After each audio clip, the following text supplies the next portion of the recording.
it's literally the best map, even though in the past they've avoided picking it. That's kind of crazy. I just, like, normally you think of Black, you think L5. You don't really think Tempest on that map, but... It's also because they don't really, compared to, like, Black and L5, they don't prefer to play Vala as much. And they did pick up on Q Vala, along with another source of DPS, but it's also their Tracer kicking in. Science Tracer doing tons of damage, of course.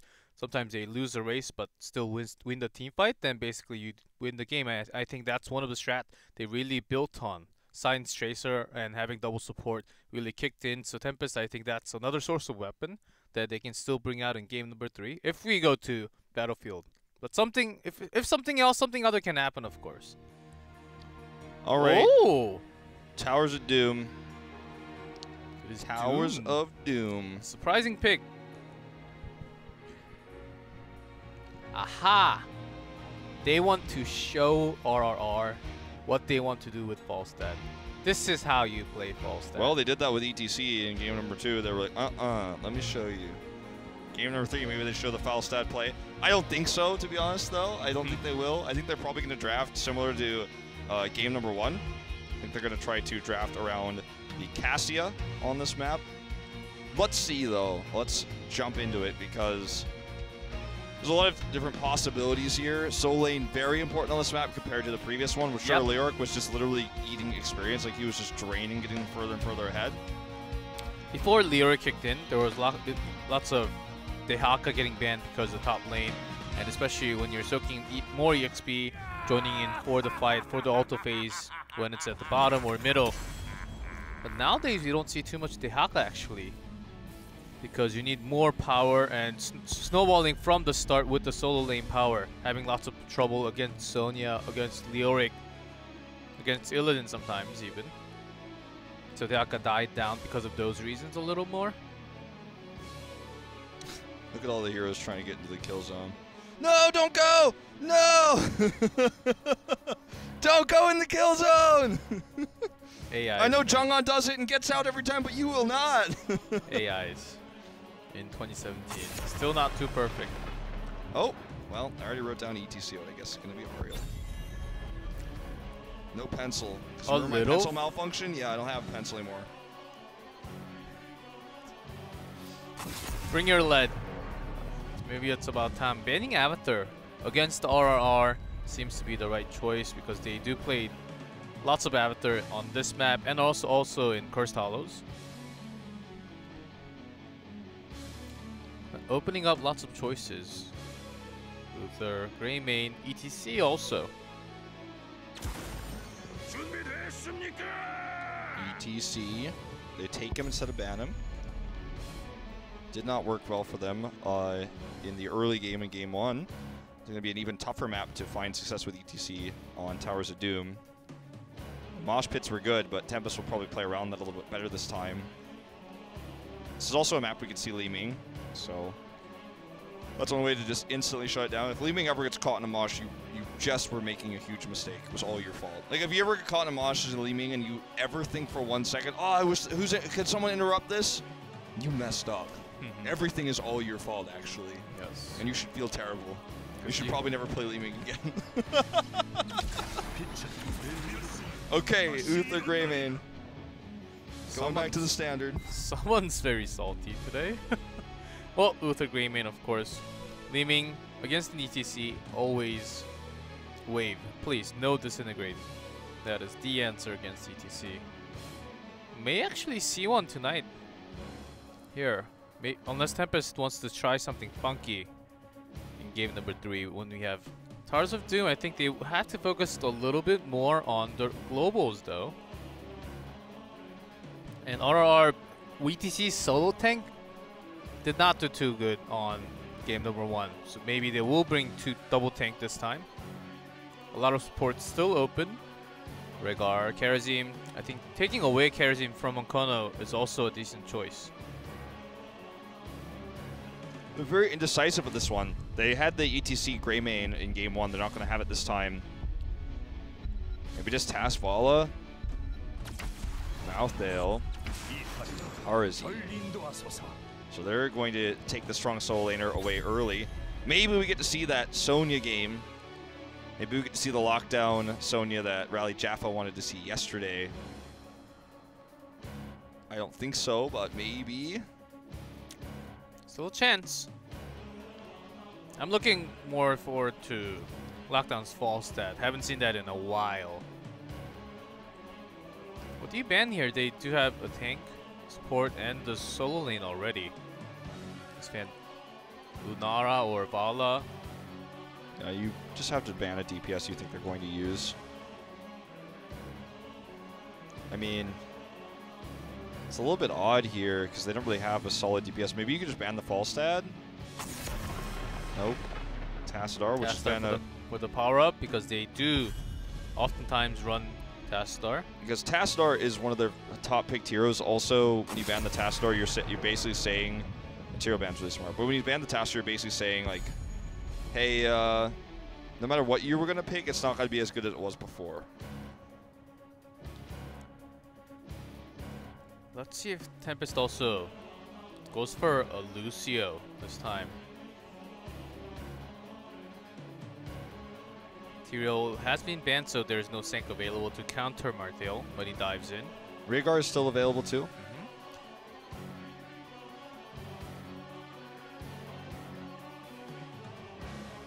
Can I ruin this song for you, G-Clef? Try to understand what they're saying in the background. Oh, it's too late now. It's ETC playing the guitar, yes. Now I understand.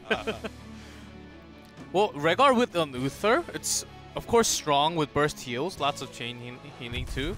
But I think if you use the Divine Shield and also Ancestral on the same target, I think it could be a big waste actually. And when there's an AoE damage coming out from the other side, I think Sound Barrier is the answer. I guess the idea with the Anub'arak is to just cocoon Malthael and just deal with him that way. Look at Kong's response, man. He's tilting his nose up at that. You can also cocoon ETC. I think that's also solid. Yeah, sure. Definitely will disrupt the entire playmaking ability of what his power slides will be designed to do.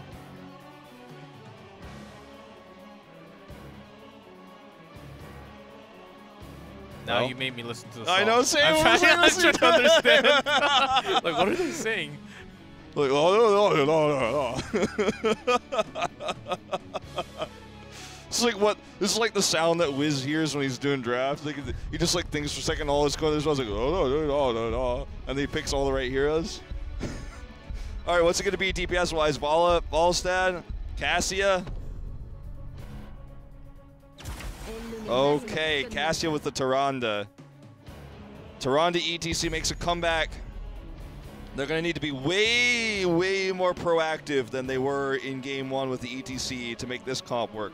They need to be getting a kill every 3 minutes, basically. 1 kill per 3 minutes, or this is not going to work out for them. This one, they do have solid CC pair up, but I think perfect timing.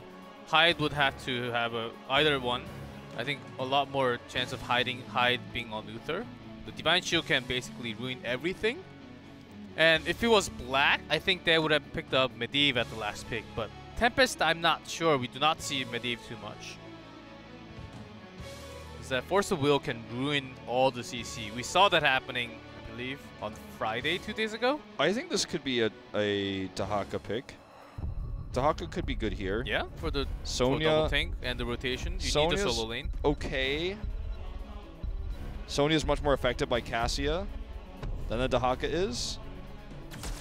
Throw! What's up? Smart. Throw! No way! That's a strong solo lane for sure. So Thrall versus Malthael is still a win for Malthael, but can set up some gank potential. Okay, all right. I get to write Thrall down on my draft. It means I'm having a good Sunday night. Here we go, guys. Tempest versus RR. We're going into Towers of Doom, ladies and gentlemen, for this third and potentially final game of our first series. Can RR pull this off with the ETC Soranda comp, or is it going to be the Thrall and the composition of Tempest, a more well-rounded one that wins out? Let's find out right now.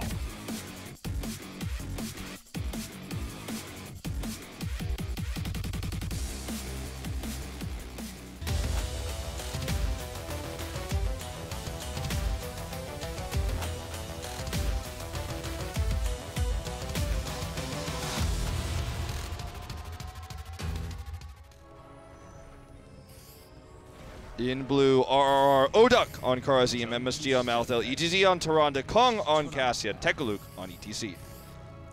Last game on the Raccoon. Last Raccoon game, potentially. They could come back and sweep. Tempest. Hyde on Luther, Honkona on Lucio, Lockdown on Greymane, Sign on Anubarak, H82 on Thrall. I find your lack of faith disturbing. RRR could certainly make this a reverse sweep. Oh yes. There's all the signs. No, there's not. But we'll find out what they can do. So, ETC Tyrande is a duo as iconic as time. Like, name a more iconic duo. I'll wait. ETC Tyrande creates the name in Korea Soranda because ETC is called So, which means cow. I'm not pronouncing it Korean, but you know it's easiest to say it that way so you guys get the picture. So Soranda is the idea of cow in Tyrande. It's more of a cow and a lunar flare that's going to get you picks in the early game. And you need to be getting those picks. The cow's on the wrong side of the map to be getting the picks right now. But they did try to get that pick onto Thrall in the solo lane. It'll probably be the first time they really try that because for the rest of the match, Thrall should be pushed in, so getting a gank onto him would be very unlikely.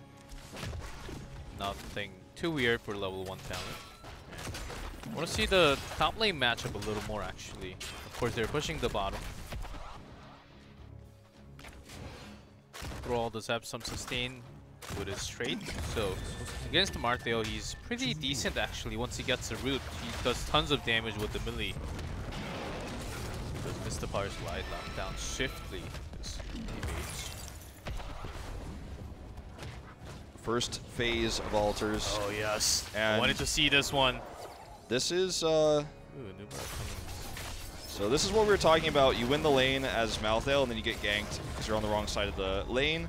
Does escape though, so well done. Actually ends up being a pretty good trade for RRR, who's going to try to take the Sapper camp while controlling the bot altar. The left side altar will be taken from them though. That was a nice gank timing actually. Notice Anubara was standing right below Uther to block that owl. Yeah.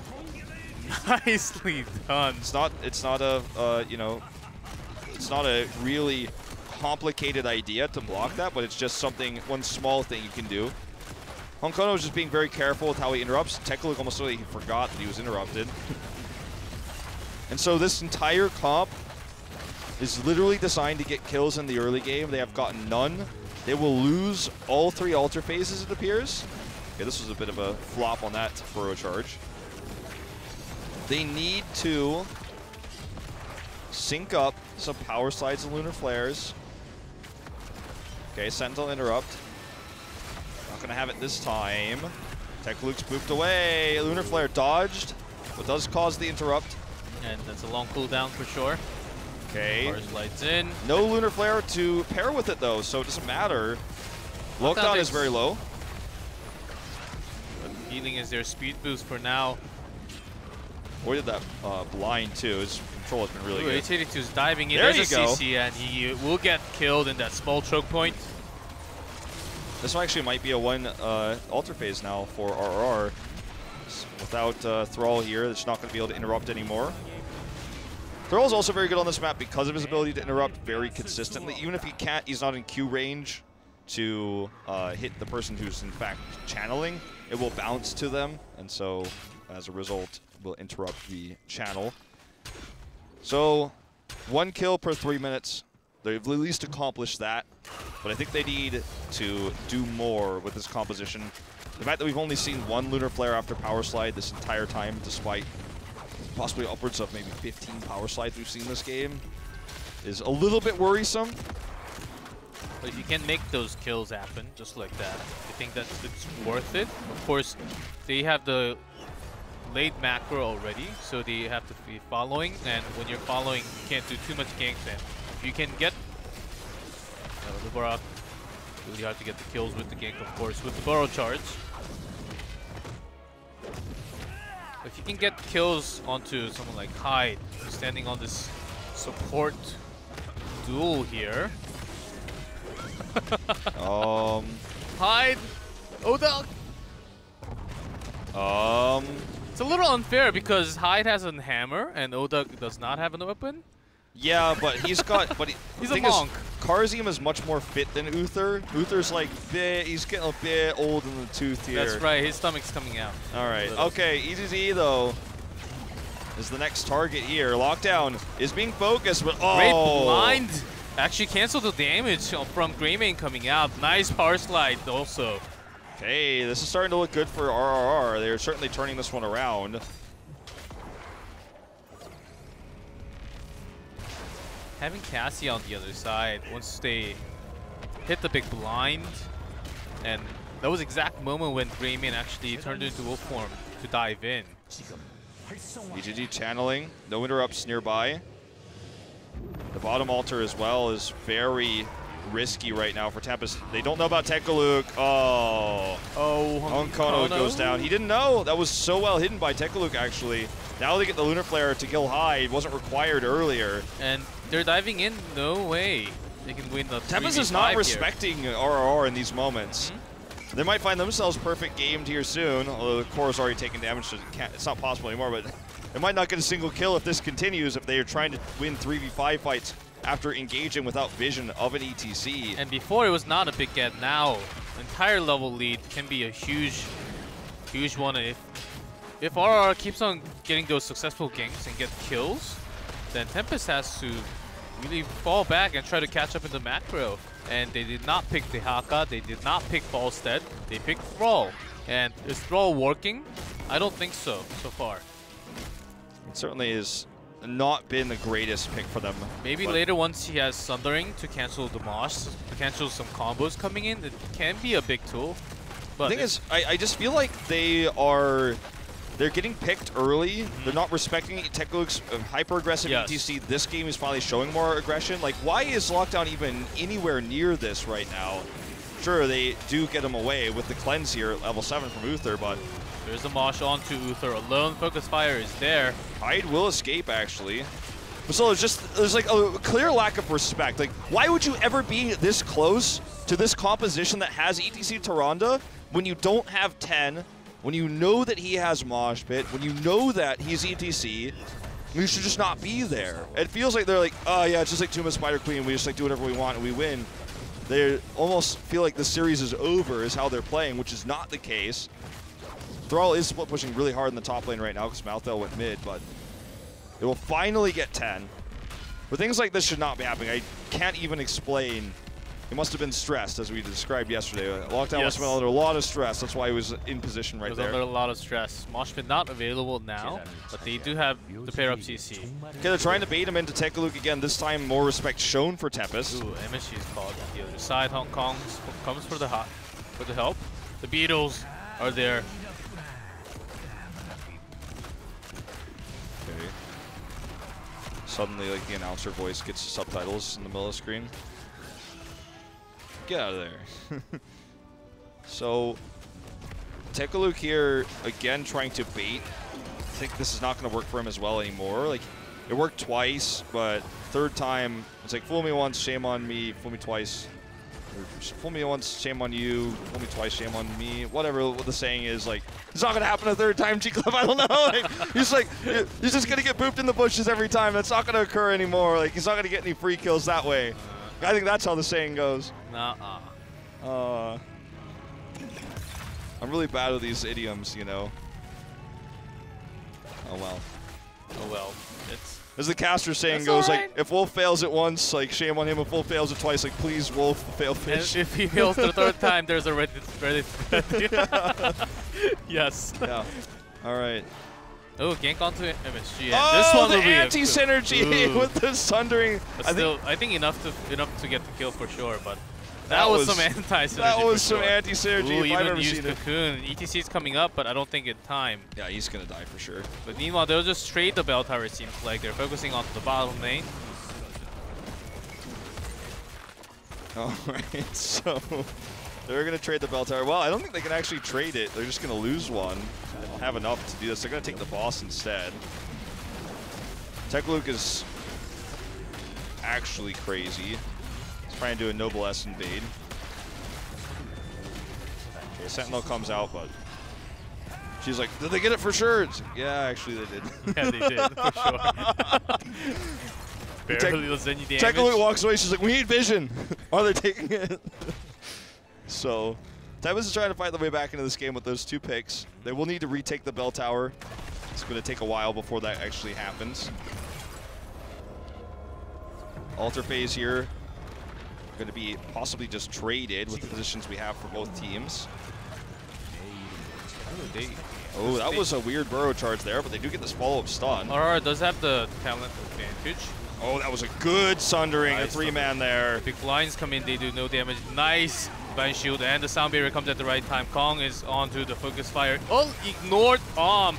Very early, actually, used. That was a really bad Divine Shield, though. We have to admit, the Divine Shield should not have been used at the same time as the Sound Barrier. That could have saved him there. He is dead now, so all the range DPS is gone for Tempest. That's why Rrr is trying to turn this fight. They're going to use the Tormented Souls. No range damage to kite this. And that's going to be a second kill here. This is a fight that Rrr could win. Tempest needs to respect that they don't have range damage right now. Okay, looking for the pick. They can chase, but do they have enough damage?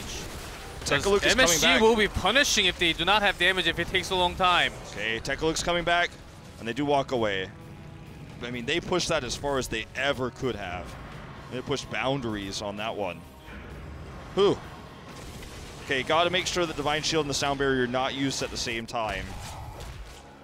Sound Barrier is going to keep you alive at for the same duration that Divine Shield would. So when the Sound Barrier wears off and Greymane gets really low, then you use the Divine Shield. Yes. Just a little bit of a panic moment there, I suppose. This is not a practiced comp for Tempest with the Thrall pick. Would it be crazy if we had a reverse sweep here? Tekkaluk is spotting this. Martel is on the other side, though. It's going to be a 5v4. This is a big mosh, but no. Cleanse. Pair up, nice cleanse, and this could be a big moment. Sunder is used here. 5v3, was this a good choice? I don't think so. Tekkaluk's trying to be the hero in the bush.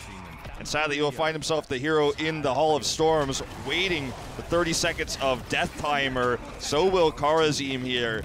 And the answer to your question is clearly no, it was not worth it. That's a long cooldown for Mosh Pit as well. Sure, it was tricky. And sure, Tempest was not ready for it. That's their bad. But when you're taking a risk like this, the consequences are great when it doesn't work out, when you don't have enough damage. Now, HGC trying to sneak a grab here on the altar will find herself body blocked, booped.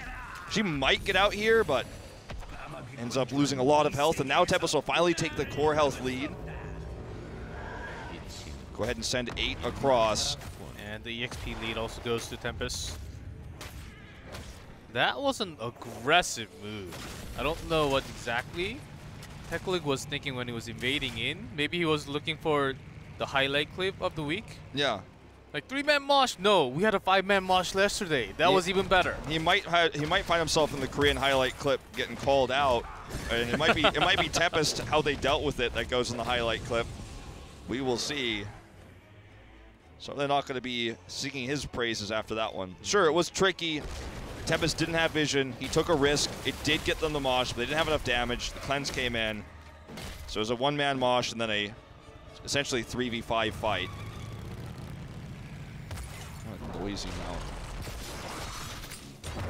It's for Garrus only. I guess works on Thrall too. There's a root. Pair up. Enough damage with the last Q.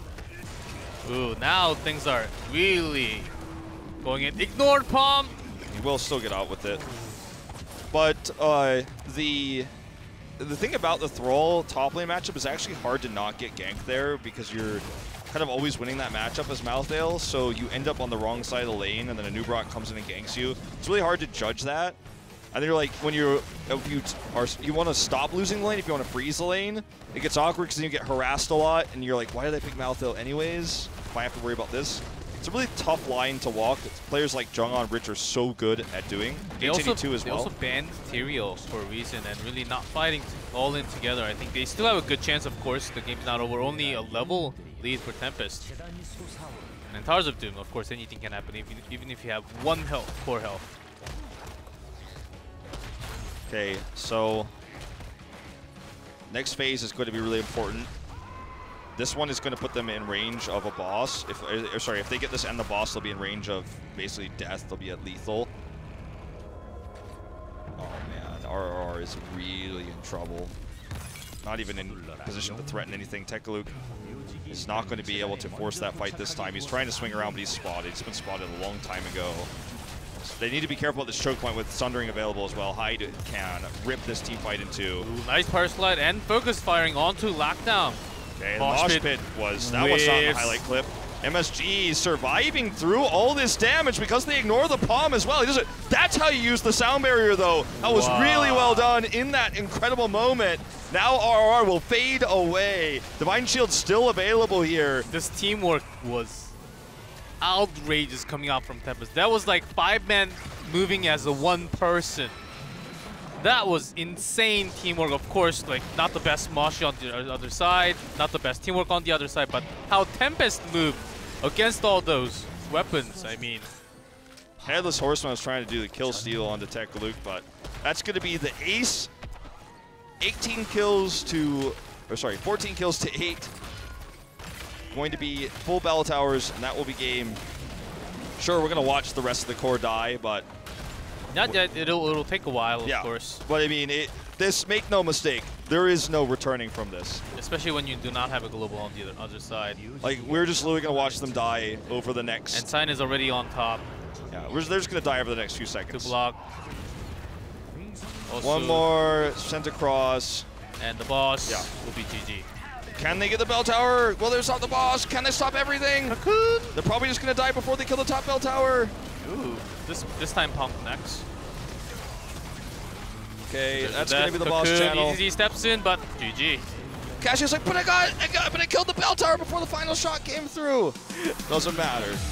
That's it. 3-0. GG Tempest will take the series against RRR. That was not the most clean game of Game 3.